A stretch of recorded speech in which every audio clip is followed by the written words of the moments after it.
Hey guys, how's it going? Welcome to my wrap up of Wimbledon day one and my predictions for day two. Um, Today was an interesting day. We had a couple of pretty crazy upsets, but for the most part, the matches sort of went according to plan and as most people expected.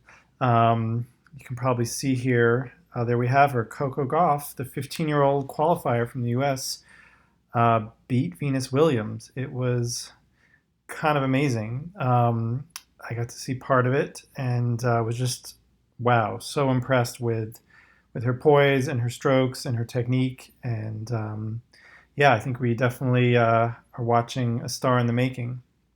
So let's go to just a couple of selected matches from today. I'm not going to walk you through everything, but just sort of the key ones that everyone had their eyes on. First up was Djokovic, Kohlschreiber. I mentioned the other day, Kohlschreiber is one of those players who can definitely get under your skin, even for the top guys. But Djokovic handled it pretty well. Didn't have the best start. He double faulted on the first point and got broken on the first game, but he rallied back and had a pretty easy straight sets win. Um, the next, or I should say, the first real big upset was Naomi Osaka losing to Yulia Putintseva. Now, I call this an upset. Obviously, everyone loves Osaka. She's a multi Grand Slam winner. People wanted her to go far. But I kind of wasn't that shocked because, first of all, Osaka does not have really a great game for grass. Um, I think her game really is suited to hard courts, and that's where she's had most of her success. Putintseva, however, has a really tricky and really crafty game that is well suited to grass. And adding to that is the fact that just a couple weeks ago at a smaller grass court tournament, Putintseva beat Osaka pretty easily. So I don't know if Osaka had that kind of in the back of her mind or she just had an off day, but that is what led to the upset. Um, Halep had a pretty straightforward win against Sasnovich. Alexander Zverev, he's just another one of those guys who, despite being a top five player, just hasn't done anything really great at the majors, and I'm not really sure why. Um, he has a lot of accomplishments. He won the Urine Championships last year. He's won ATP 1000 Masters Series, but something happens to him when he gets to the majors. I don't know if it's his fitness, if he can't handle five-set matches, or maybe it's just one of those things like once you start having bad results in a particular type of tournament, it just gets in your head and maybe those nerves just carry over. But this is kind of a surprising loss to Yuri Vesely of the Czech Republic. A good player, but not a great player. It really is a match that Zverev should have won. Like I mentioned, Venus Williams losing to Coco Gauff. Yeah, it was a stunning upset, and a lot of people are comparing Gauff to a young Venus Williams. Let's not forget, 25 years ago, Venus Williams went pro, and at age 14, everyone was talking about her. She was really like the next big thing, and people were so excited by her.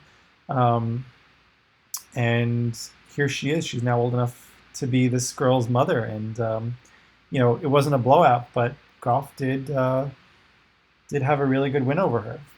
Um, all right, Wawrinka, no surprise there. Pliskova, Tsitsipas, that was another shocker. He's been doing great things. Everyone's looking for him to kind of break through and maybe get to a major final, and here he loses to relative unknown and Thomas Fabiano. So yeah, that was about it. Sabalenka going down, that was a little bit surprising, although Rybarkova did make it to the Wimbledon semifinal a few years ago. So she is kind of a grass court specialist. So it's a little surprising, but not really shocking. So now what I want to do is look at tomorrow's matchups and see just what's out there and what sort of interesting matches we might see tomorrow.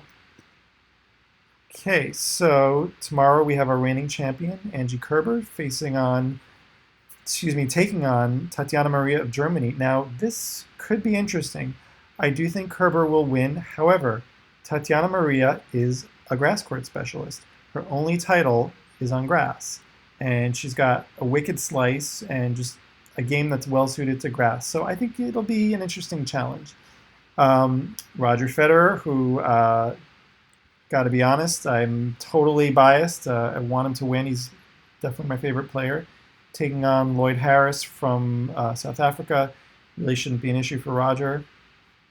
Serena got kind of lucky. She's facing, I don't know if this player is a qualifier or a wild card, but she's pretty low ranked. She's an older player. She really hasn't done much. So I think Serena will have a very easy time. Ash Barty, she's my pick to win it on the women's side. Taking on Zheng Ji of China should be easy for her. Nadal shouldn't have a problem against Sugita. Team Query, this should be an interesting matchup. Even though Team is a top 5 player, his game is not really a grass court game. He's a clay court and hard court player. And Sam Querrey just made it to a final of a grass court tournament right before this. So this could be an interesting match. I give Team the edge, but I don't think it'll be easy. And then Nick Kyrgios. Now this matchup per se is not that interesting. However, by winning this, Nick Kyrgios will put himself in position to play Rafa Nadal in the second round. And you may remember 4 or 5 years ago, he beat Nadal at Wimbledon. I think he has the power to hurt Nadal, and I think this surface, which is Nadal's weakest, could be a definite challenge. So definitely want to keep an eye out for Nadal's match and Kyrgios' match, because it could set up a really interesting match in the second round. And other than that, nothing that's really jumping out. I just wanted to give you guys just sort of my quick thoughts on today's results and tomorrow's matchups. So thank you for listening. Thank you for tuning in. Please let me know what you guys think, who you're excited to see. Feel free to comment, like, and subscribe. So for now, I will say take care.